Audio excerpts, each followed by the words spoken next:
Today's article is entitled, "Has the FBI Become Another Appendage of the Deep State?" Just how far down does the anti-Trump FBI deep state go? Wow, I just reread that sentence. It sounds like Alex Jones, but no matter. We hear from every political pundit on the right that the problems at the FBI and other intelligence agencies are concentrated at the top. Every pundit or politician I've seen or heard speak on the topic has prefaced their criticisms with, quote, "Now let's be clear. I'm not talking about the hardworking agents on the ground. I'm talking about the leadership that has become politicized," unquote, or some such malarkey. In politics, the first thing you learn is CYA. But how does anyone know this at this time? Answer is that we don't. No one does, which is why the statement or those like it is such bullcrap. The FBI employs over 35,000 people. Within its ranks, like any other company or department of that size, there will be bad apples at every level. But unlike government, corporations don't change ownership consistently every 4 to 8 years. Seems to me that a working environment like that would lend itself to becoming more political, not less. It's impossible to determine how many anti-current administration players there are, and thus how many are capable of steering a given narrative. Yet we're just expected to trust that almost all agents are exceptional, and but a few are bad actors, driven to bias by politics, especially in the present anti-Trump climate. Last Thursday, it was reported that, quote, Department of Justice officials told Fox News that they are in the process of going through the texts so they can hand them over to the House Intelligence Committee, unquote. The text messages in question are from former FBI Special Agent Peter Strzok to Lisa Page, a lawyer who was part of Mueller's Dream Team hit squad. They are said to contain both anti-Trump and pro-Hillary messages. Justice Department officials say the process of reading and redacting the text could take weeks, and that thousands of text messages between Strzok and Page span over several months. Now, why is that? Why does Justice have to first comb through 10,000 text messages before handing them over? And why must portions be redacted? Are not members of the House Intelligence Committee not read in? Do they not maintain proper security clearance to observe these texts firsthand? Why, yes, they do.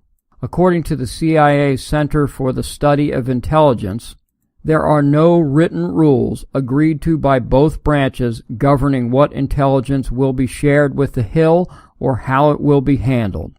The current system is entirely the product of experience shaped by the needs and concerns of both branches over the last 20 years, unquote, writes clearancejobs.com.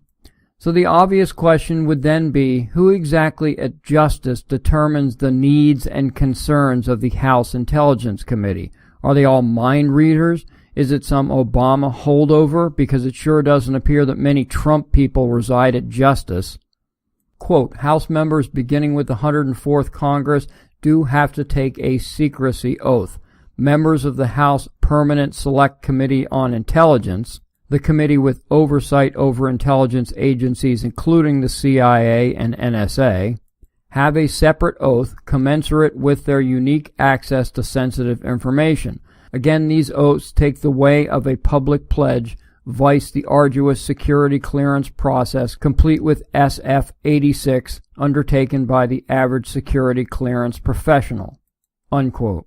So again, why on earth can't Justice, whom I don't trust regardless of who is in charge, and the HIC, the House Intelligence Committee, scour these messages simultaneously? Could it be that some at Justice may also fear being outed by a text? Well, I have no idea. Who is responsible for assuring that one or two just don't happen to get misplaced? And out of the 10,000, how would the HIC even know? Now, this may sound conspiratorial and paranoid, but at this juncture, do we really know who is and isn't trustworthy? A former senior Trump administration official said Strzok was even-handed in all his dealings with the Trump White House. Quote, I had the occasion to work closely with Special Agent Peter Strzok, and never experienced even a hint of political bias. He was one of the most competent counterintelligence agents and a role model, unquote, the official said. Quote, the country is tearing itself apart and men like Pete Strzok are victims. The enemy is better off with him on the sideline, unquote, the former official added, referring to foreign adversaries, wrote the Washington Post. Competent agent, eh? It would seem to me that even an incompetent counterintelligence agent would know not to text potentially damaging or politically charged statements. But what do I know? I'm not an FBI special agent.